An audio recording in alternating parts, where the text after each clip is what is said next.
So this is definitely not one I had on my list for 2026, but Fox just announced that it's acquiring Roku in a massive $22 billion cash in stock deal, making it one of the biggest streaming acquisitions in the past couple years. And if you own a Roku device, a Roku TV, or just a fan of the Roku channel in general, probably wondering, should I be excited or should I be worried? But that's because this deal does have potential to completely reshape the streaming landscape. So today we're going to talk about why Fox bought Roku, what happens to Roku devices, what this means for cord cutters, and whether Roku should start preparing for some major changes. So we're going to jump right into it. If you're new to the channel, subscribe, smash the notification bell. Let's go.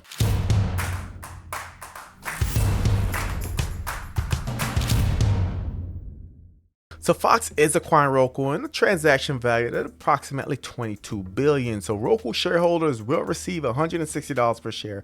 And once the deal closes, Fox shareholders will own about 73% of the combined company, while Roku shareholders will own roughly 27%. So the company is expected to close the deal first half of 2027, pending regulatory approval. So here's where the deal actually get a little bit interesting. Roku has over 100 million streaming households globally and powers millions of streaming devices and smart TV. So in other words, Fox didn't just buy a streaming service, Fox bought one of the biggest gateways to television. Why would Fox buy Roku? At a first glance, this acquisition seems a little bit strange because Fox isn't known for making streaming devices. They're actually known for Fox Sports, Fox News, NFL coverage, MLB, college football, FIFA World Cup. So why Roku? This is pretty straightforward. It's all about distribution. So every time someone turns on a Roku device, they're going to land on a Roku's home screen.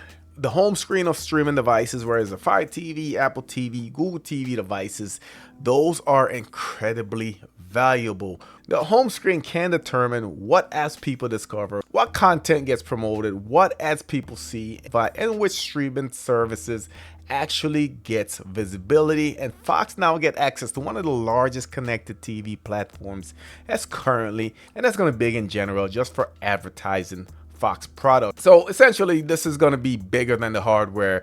I don't think Fox bought Roku because they wanted to sell streaming sticks, streaming devices. I think they bought Roku because advertising, connected TV advertising. Roku is just a massive advertising business and direct relationship with over 100 million streaming households is really invaluable. So number two for me is going to be the data. Roku knows what people use, how long they watch it, what genres are trending, what advertisement performs best, and the data right there is extremely powerful. Number three reason is control. For years, Fox companies relied on platforms like Roku, Amazon, Google to distribute their content, whether it's advertising or streaming services or applications. But now Fox owns one of those platforms, so that's huge as far as just a strategic shift. Big question is, what does this mean for Roku users? So this is where I think things get really interesting. So right now, both companies are saying Roku will continue operating as an open platform and remain partner friendly, whatever that means. But the good news is that I don't really expect Roku to suddenly stop supporting streaming services like Netflix or Disney Plus.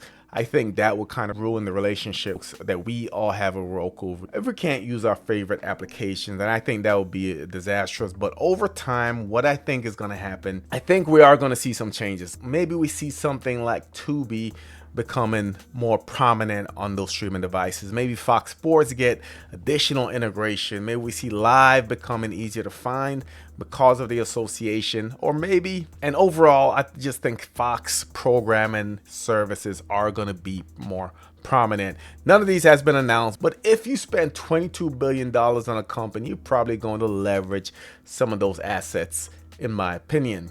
So should Roku's users be worried? And I don't think the users need to panic, at least not now. I think there could actually be some benefits with this purchase. So you might get some better sports integration, more free streaming options might pop up on your device, tighter Tubi integration, improved advertising tech is going to fund platform development. So hopefully, and I've been calling for this for years, I do think that Roku in general just needs a facelift. I get that it's simple, that it's easy for folks to use, but it just seems like it's outdated, need a modern touch in my opinion. As far as what this could mean to streaming in general, I think acquisition could tell us something much bigger. The future of streaming isn't just about subscriptions anymore. It's about content, owning ads, owning the platforms, user relationship. Fox now has Tubi, premium live sports, news programming, and potentially one of the biggest streaming platforms in the US, and that's a very powerful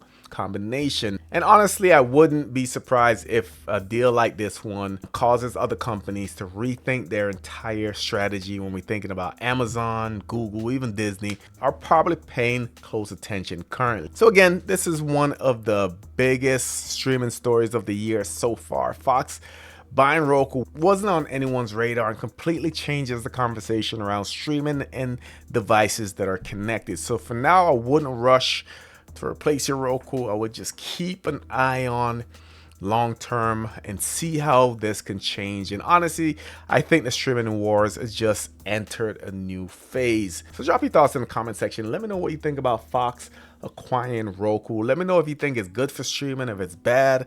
And also, if you have any insights, drop them in the comments as well.